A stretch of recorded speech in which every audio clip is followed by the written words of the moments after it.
Okay, sorry. We are live. Well, welcome to another episode of Your Next 50. Ladies, we're here to tell you that it's your time. Be intentional with your choices. Don't waste another more day hiding in your stories. You can reclaim your personal power and have fun doing it. And this podcast is going to show you how. I am Sylvia. I am Jenny, and we have this beautiful guest with us today, Sylvia. Who is We this wonderful lady? do. We have Dr. Anna Garrett, and she is a specialist in revving up your midlife mojo. Woo, woo, woo. Welcome, Anna. This is going to be such a great show, Jenny. I'm making Jenny feel very uncomfortable with some of these topics that we talk Yes. about on the show, That's Anna. okay. And one of them was I said to Jenny, we have to talk about perimenopause and menopause, and she wrote back, no. Yeah. And 100% of women go through it if they live long enough. right? That's Oh, so true. I feel And like this is going to be a tough show for me, but I've come around actually, Dr. Anna. I knew I needed to address it, and what I want to tell our listeners is when I went on your website and looked at the symptoms, I was like, oh yeah, that, oh yeah, that too. So I want to thank you for bringing some awareness. But maybe first off, would you introduce yourself to our listeners? Go Mhm. ahead. I would be happy to. So, Dr. Anna Garrett, I'm a doctor of pharmacy by training, and I have done a variety of things in the world of pharmacy. But 10 years ago, I decided it was time to start my own business because right, careful what you wish for. Yeah. Because I had, all this knowledge, and I was doing health coaching with women at the hospital I worked at. That was my last real job, as I call it. And I would be working with all of these women that were in their mid to late 40s, and they'd be like, all these things are happening. And I was like, I can help with this. So I dug in, started studying about hormones, started my business, and found that I really enjoyed working with midlife women, and I was my ideal client because I was 52 at the time. So off I went, and so I've grown over the years, and finally 2 years ago, after threatening to write a book for 3 years, I did write the book on perimenopause. It's called Yes. Perimenopause: The Savvy Sister's Guide to Hormone Harmony. And, I just want women to know what's coming. I mean, I have a client that I'm going to talk to this afternoon who was like, I had no idea I was going to be sleeping 2 hours. And so women need to know what is coming. And that's what the book was for. It's to grab the attention of the late 30s, early 40s women so they can kind of get a handle on it, understand what they can do for themselves, and be prepared to advocate for themselves in the healthcare system. So, well, it's been something we haven't talked about. And I'm so happy that women like you are coming out and saying, hey, I've got all of this knowledge. We don't have to suffer. It's not right. taboo anymore as it was. Like my mom had a hysterectomy in her 40s. Did she I ever did too. talk about it? No. too. She talked about it with me, but I was like, there's Yeah. got to be other ways of dealing with it. And I don't want to deal with what she dealt with. And I love your language, the savvy sisterhood, Thanks. the revving up your midlife mojo. I mean, that's what we want, right, Jenny? I mean, Oh, that's what we yeah. bring to our women and our listeners. Yeah. So if you're listening to this and you're like, holy, what are some of those symptoms, Jenny? What are you dealing with? Well, Put you on the and spot first. I know, seriously. And I want to hear from Dr. Anna in a second about what's the most common thing. So Yeah. I was really lucky. My body just is hunky dory. I didn't have a lot of challenges when I was menstruating and all that good stuff. The one that jumped out to me was the brain fog one, as I was mentioning earlier. It's the kind of forgetting when I walked in a room, what I was there for, dropping names, which I so pride myself as a fundraiser with names and really struggling. And then 2 minutes later, I'd find it again. But what are the common symptoms you see, Dr. Anna, when people come out and reach out to you? So it kind of runs along a continuum. So as women enter perimenopause, it's more about anxiety and insomnia and weight gain and crazy periods and mood swings. And those are all high estrogen, characterized by high estrogen. So as you move through that midlife transition, your estrogen levels begin to fall. So then you get the brain fog and the low libido and the vaginal dryness and the joint aches and pains. Really? Oh, I wouldn't have thought of that. Oh, yeah. One. Oh, Joint, yeah, no, totally. joint aches and pain. Okay. Wow. Yep. Wow. So it's, you know, it's a whole spectrum. You know, when you're menopausal, your skin begins to dry out and you get more wrinkles, and that's because of lack of collagen, because estrogen helps plump your skin up. So, yeah, hot flashes, night sweats. So what's the good news? Tell me the good news again. Let's see. Am I allowed to swear on this program? You can. You can. Okay, You can. so when you get to be 50, you just kind of don't give a shit anymore what anybody thinks. Exactly. And yes. that is the good news. The disease to please goes away. Oh man.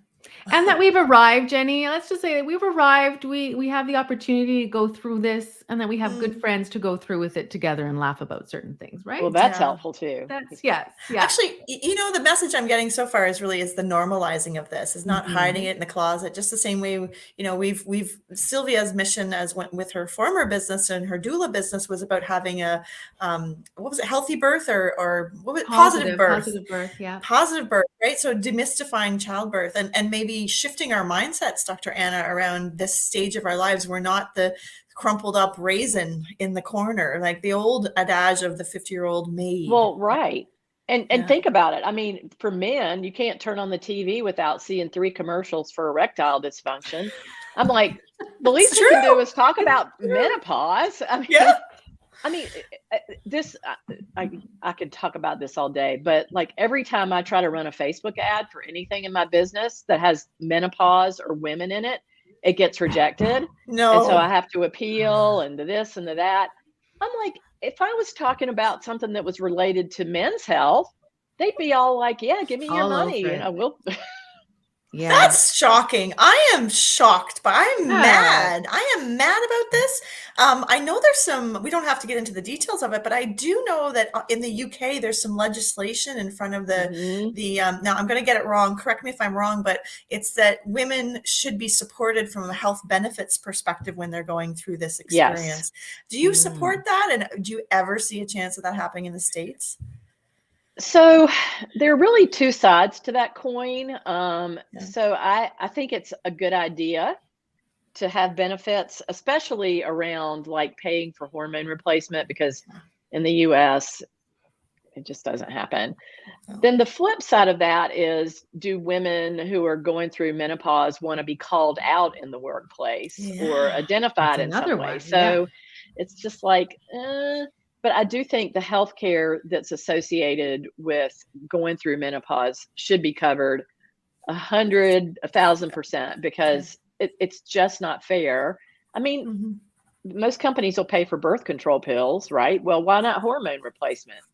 And it's a big deal for a lot of women, because hormone replacement can be really expensive if you're using products that are made especially for you. And so it can be several $100s a month. And, you know, a lot of working women don't have several $100s a month to pay for those compounds. So, As we talk about the hormone replacement, I'm wondering, what are other ways, like in your practice? I know you have groups of women that you work with. You work privately, Dr. Garrett. What do we have to go down the hormone like that? That doesn't, for me, that doesn't feel like a good choice. And perhaps I'm just not there yet. But what else? Can I look at? I really operate on a pyramid sort of model. So the bottom is lifestyle. That's foundational, because you can give someone all the hormones you want, and if their lifestyle is crappy, it doesn't matter. It's not going to help. Right. And then the second tier would be supplements, nutritional supplements, herbs, things that can help smooth things out for a lot of women. And really only probably 15% of the people I work with end up on hormone replacement. But that's not that's not really my jam. My thing is working with people on the lifestyle things and the things they can control.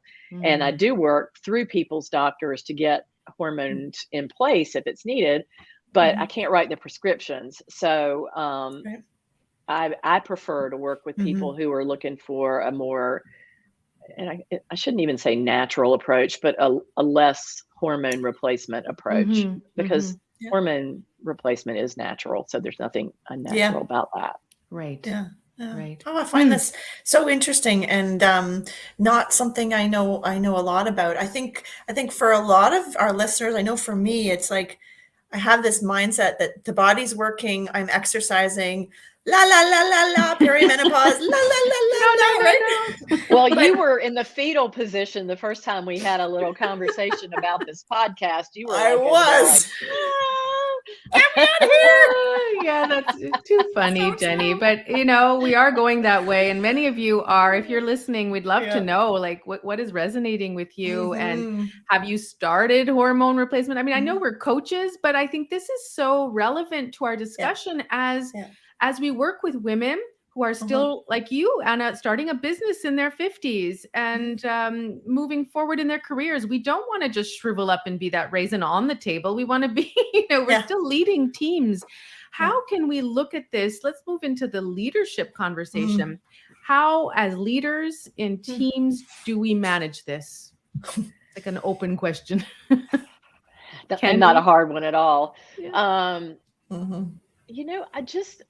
It's still so much about creating awareness. Right. And so that's a lot of what I do. Yeah. Um, I've noticed that there's more and more like books on Amazon about perimenopause and menopause. Because I, will check periodically to see where my book is. And I'm like, wait a minute, there's 70 books in the menopause store now, huh? Yeah. Isn't that interesting? Right. And it's just women who have a platform really stepping up and shining a light on it, Yeah. because we don't want to have shame around menopause, and the more Right. light more light we shine on it, the less of a thing it is, and the less shameful it. I mean, it's not shameful anyway. It's a But perfectly natural thing. yeah, but I can totally see what you're getting at, because I work with executives who are usually senior executives, 40 plus. I can't, Yeah. sorry guys, I'm having a bad day. My menopause is really rough today. Can we talk about the budget tomorrow? Like Yeah. It's tough, right? This is, Yeah. I think maybe it's a smaller circle thing. I'm thinking about the 30-year-olds around the table, like, who the F is she to talk about? Like, I actually see the shame coming from the women more than the men. And that's actually a problem, I'm realizing. Well, the men are likely to have partners that are struggling with the same thing, and so they may be more informed than some Yeah. of the younger women who are around the Yeah. table. Yeah. Because it's very impactful on the lives of Yeah. couples if it's just, Yeah. if it's Sure. spiraling out of control. So Yeah. um, Yeah. there are a lot of men who, it was interesting. I was on a call with a woman the other day, and her husband was sitting right beside her for the whole thing, because he was like, "Yeah, I want to know about this too." Sure. Isn't So that beautiful? that's very, I appreciate that so much. Mm. Because women often feel alone, like they're Mm. having to go through this whole thing by themselves, and that they're special Yeah. snowflakes, and that nobody else is being affected like they are, which nothing could be further from the truth. No. I think Nothing. the shame starts when we get our periods, right? I Yeah. mean, that I Mhm. think it starts from there. And I think Yeah. depends on our families. I mean, a story I like to tell, and I don't think my dad listens to this, but when I came home, I was 12 years old and he was reading the newspaper. I said, "Where's mom?" He said, "She's out." And then he didn't bring down his newspaper. And I sat next to him and I said, "Dad, I got my period today." And the newspaper stayed up. And he said, "Your mom will be home at 6 p.m." Dad, if you're listening to this, maybe you don't remember, but he was so uncomfortable. And I think I look at Yeah. my spouse now. I have daughters who are 11 and 9. They're going to be doing that soon. And I think it has changed. We have Uh-huh. come for certain families and certain people. For some others, it's still a very awkward conversation. But I think as we open up, and Mm. YouTube, if you look on YouTube, there are tons of Yeah. videos and young women, like you said, those spokesperson spoke people, it's not a word, spokesperson, spoke That's people. called the brain fog. There you go. Sylvia. There's the brain fog catching in. When I bought my Diva cup, I was like, I want to try this out. Who do I look? And I followed a couple of, young 16, 17, 18-year-old girls to show me how to do it. And I was like, look at this. My mom didn't have the access to this. Right. Same as in childbirth. Now we have so many. I work in the doula field. My mom didn't have access to this. So I'm hoping as we move forward that we continue those conversations at the workplace as we're moving through all of these steps. It's just it's a continuum, is it not? Well, when we were, having babies, what to expect when you're expecting came out right about the time that I had my daughter. And we were all like, glued to it. And so I really wrote my book to be the what to expect when you're expecting perimenopause version. There you go. Because, once you get past having kids, everybody just kind of doesn't pay attention to what's going on. And it's very, very disruptive to a lot of women's lives. I mean, there are maybe 20% that skate through with nothing. Their period just stops. And then, 40% who have one or two symptoms. And then the other 40% just get their worlds turned upside down. And it doesn't have to be that way. Oh, what an important message. What an important message. I would love to shift a little bit because one other thing I thought was really interesting on your website was your talks about gut health. Was that part of the whole menopause piece? Was it an added piece? Tell me more. So I added that a year and a half ago. So I'm in the School of Applied Functional Medicine. And what I learned as I was going through that was that the gut is really where all the action begins. So if your gut is not healthy, then you may end up recirculating estrogens that are toxic. The majority of your neurotransmitters, so like your serotonin and your dopamine that keep you all happy, are made in your gut. And so, yes. And so it's super important, and you really can't take those two things apart. So I was like, well, I'm going to be adding a gut health program because I need to. And I used to teach weight loss. I haven't done that in a while because I kind of got away from the whole diet culture thing. And because getting your hormones and your gut sorted out can actually help quite a bit with weight loss. So I'm trying to stick to things that I think will be the most impactful, and teaching somebody how to eat in 12 weeks is not necessarily the answer. So.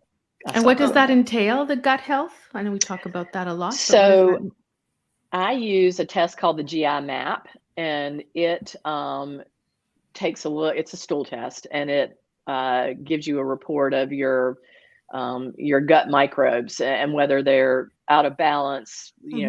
Are the good ones good, and are the opportunistic ones being controlled? And then it's got some other markers of gut health, like the enzyme that causes you to recirculate estrogen, whether you have inflammation, whether your gut is leaky and things are going out into your circulation that are going to cause inflammation all over your body. And autoimmune diseases. I know. I would never think of it, like even testing this out, Jenny. I don't know about you. No, I'm like, sign me up. Like, I would want to know now. Actually, I want to know, do I have these things? Do they manifest? How do they manifest? No, I'm stuck on putting the stool sample in the address envelope and sending it, actually. But I'm not joking. This is important. Back to you, Anna. So generally, if you have gut issues, so some people have just these overt gut issues like bloating and belching and diarrhea, constipation. And constipation is actually really, really important because that's how you ultimately eliminate your estrogen from your body. So it goes through 2 phases of metabolism, and then phase 3 is you poop it out. So if you're constipated, it's just recirculating. Ooh, okay. And some of the metabolites of estrogen breakdown can be very toxic and increase your risk of cancer. So it's really important to make sure that, things are moving along. But some people don't have overt symptoms. So they may have some sort of autoimmune disease, and autoimmune diseases start in your gut. They may have inflammation. They may have skin issues. They may have brain fog, sleeping problems, anxiety, which look like a lot of other things, Mhm. but they're coming from the gut. And so it is absolutely fascinating what comes out of this. And then if you pair that with the hormone test I use, which is called the Dutch test, which shows how your body breaks down your estrogens and your testosterone and your cortisol, it's like it's like the most amazing amount of information, and you can really create a customized protocol for somebody using that. Wow. Like So neat. I read a lot. I read a lot. I feel that I'm knowledgeable, but you've just mentioned like Yep. I mean, I Agreed. know the importance of gut health, but I have healthy eating, but there's another level to it now that I feel I want to delve into. And what's coming up for me too is the optimization. Like, I like this Mhm. body. I'm 50. I want it to run really well, Exactly. you know? Yes. It's the only Mhm. suitcase you get. Yes. Yeah. Let's And take as we care of it. age, yeah, as we age, our stomach acid normally the levels fall, right? And think Right. about all the people in the world that are on these acid reducing medications when what they need is more stomach acid, not less. Yeah. And that is a situation that allows the bad bacteria to overgrow and things just get way off balance. Yeah. And Yeah. yeah, Yeah. if you So take birth interesting. control pills or Advil, Motrin, Aleve, any of those kinds of things, if you take multiple courses of antibiotics, the chance or any of the acid reducing medications, y'all are just going to get me going here. The chances are your gut bacteria are out of balance. Really? Hmm. Birth control pills are just like a total Really? train wreck for the gut. Yep. So can I ask a question when we talk about our daughters and birth control? Is that something you say not to take, or is that Well, or so you that's where you sort of have to balance. Mhm. That is not that's not a simple answer. No, Yes, I it's not good for it's not good for gut health, but having a baby at yeah, it's 18 is there are probably lots of not great things either. to yes. Yeah, yeah. Um, and so like my daughter is 34, and she, after both of her children, decided to get the hormone uh, impregnated IUD, knowing that it increases breast cancer risk slightly Yeah. and it can do things to your gut. And but for her, that was the decision that she made. She's a nurse practitioner. She knows what's what. And so it's all risk and benefit. Yeah, So in a looking at perfect your world, options. but controlling perimenopause with birth control pills, that is a different Hmm. conversation because chances are you're not going to be having babies. Well, you Yeah. most of us hope Chances not are less, yes. anyway. And so using birth control is just like putting a band-aid Yeah. on whatever the symptoms are when really it's probably an underlying balance between estrogen and progesterone that's off, and that can be Mhm. fixed. Right. But that requires a conversation and Mhm. some in-depth looking. And in the US, the typical medical appointment is like 7 minutes long. So Yeah. what kind of conversation can you have with a woman about hormones and what they want in 7 minutes? Yeah, So they just give you the prescription, right? give That's you the all they're just here, prescription, just take this. Like it's really, I think antidepressant, birth control, off you go. See you later. it's seeing taking your health in charge and looking at naturopath medicine and other ways. I really Right. like that nutrition in the gut Yeah. though. That's a really good place to Yeah. start. So say you're somebody listening to this show and you have an inkling. I imagine it often starts as an inkling that something's not Yeah. right, right? And or there's an opportunity to optimize and you go to your doctor and it kind of goes sideways. Because we've been there and I don't begrudge the doctors. They're paid by prescription, all that. But they can come to you. Are there any resources you would send them to? Tell us, like, where do people start with this? Read my book. Yeah, that's a great idea. Great point. Yes, I like that. I'm going to Yeah, I put think your that's a great website here, idea. right here. If you want Yeah. to, we're going to give you, this is the website here, just dranagarrett.com. With 2 Book of R's and 2 Mary T's. 2 hours and 2 T's. So Perimenopause. I try to every year I'll publish a blog post that has some trusted resources that I like. There are websites for people that I like, but in my business, I try to have something for everybody. So I've got Yeah. blog posts on every topic under the sun. I've got a book that's $15. I've got a monthly membership that's $97, and then we go on up. So, depending on what your budget is, you can still get the information. And then there are some, very credible female naturopaths, chiropractors, physicians out there who are putting out good information and good books. I don't know if you guys are familiar with Shirley Weir. She is not clinical, but she has a Facebook group called Perimenopause Chicks, and she put together a book called Mokita, Mokita, that is a compilation of chapters written by different authors on the various topics that go along with menopause. So I wrote the one on hormone testing, but I think there were like 14 to 16 of us maybe. Wow. And that's a nice book too. So it's really doing your research. I think researching, if you are not feeling like, I often, you go to the doctors, and like you said, it's 5 minutes in and out. If you're not feeling satisfied with those answers, there are lots of other resources, is what I'm hearing. I haven't looked in all of these, these Facebook groups yet, but I think I'm there. So that's we're going to be careful. Yeah. Be careful. Because there's a lot of garbage that gets tossed around in some Facebook groups. And so you really have to, people will say, oh, you must do this. Well, they're an experiment. No. They're an experiment of one. And so maybe something worked for them, but it's not going to work for you. So it's all about options. I think knowing your options and researching your options. Like too many, if I look at, sometimes one time my mom came home and she goes, oh, my doctor told me to take this. And I was like, oh, why? Oh, I don't know. She just told me to take it. I'm like, well, no, you have to know. And, yes, and there's lots of information, but getting good trusted information. My big wish for the world is that, that our medical professionals and you and the naturopaths and all of the folks and the holistic folks could work together a little bit more, with a focus on the patient. Or, you collect your own, what do you call it? Like your own board of directors for your body, right? I'm going to talk to Dr. Anna for my hormones. I'm going to talk to my medical doctor for this. I think that the days of kind of accepting things or being complacent with our bodies is gone. And well, and doctors, and doctors just don't have, and it's not their fault. They don't have the training to deal with hormones. I mean, OBGYNs, we think that, they're the hormone experts, but they're really in business to help people have babies. And they just aren't trained. I mean, there was a survey done probably 3 years ago that showed that only 20% of OBGYN residency programs had any kind of hormone training at all. And most of that was elective.